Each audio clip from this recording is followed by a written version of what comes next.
Hi friends, कसे आहेत तुम्ही सगळे? तर आज आपण एक वाटण बनणार आहे, जे तुम्ही भाजी आणि चिकनसाठी किंवा रस्सा भाजी वगैरे त्यासाठी तुम्ही यूज करू शकता.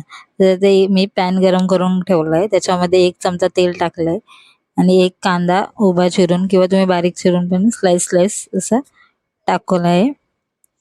त्याच्यामध्ये बघा, 2 मिनटं तरी फ्राय करून घ्या. कांदा थोडा लालसर झाल्यावर त्याच्यामध्ये तुम्ही लसूण 10-12 पाकळ्या लसूण टाकून द्या.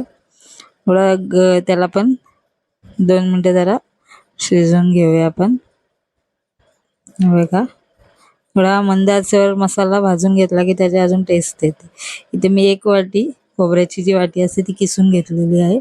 सुकं खोबरं ते आपण सुकं खोबरं किसून किंवा तुम्ही स्लाइस करून पण टाकू शकता आणि हे आपण परत लालसर होईपर्यंत भाजून घेऊया 2-3 मिनटं. बघा, नुसतं आता लालसर झालंय. त्याच्यामध्ये 2 चमचे मी धणे टाकलेले आहेत. जर तुम्हाला कोणते दुसरे खडे मसाले वगैरे टाकायचे असेल टाकू शकता. तर इथे मी 2-3 लवंग टाकलेत आणि नंतर काली मिरी टाकल्यात. 1 दालचिनीचा तुकडा टाकलाय छोटा.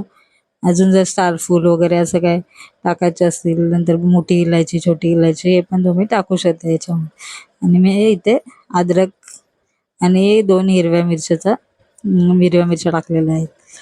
तुम्ही जास्त दिवसासाठी करणार असाल तर थोडा अजून भाजून चांगला घेऊन द्या. तर अद्रक आणि मिरची नका टाकू त्याच्यात पाहिजे तर.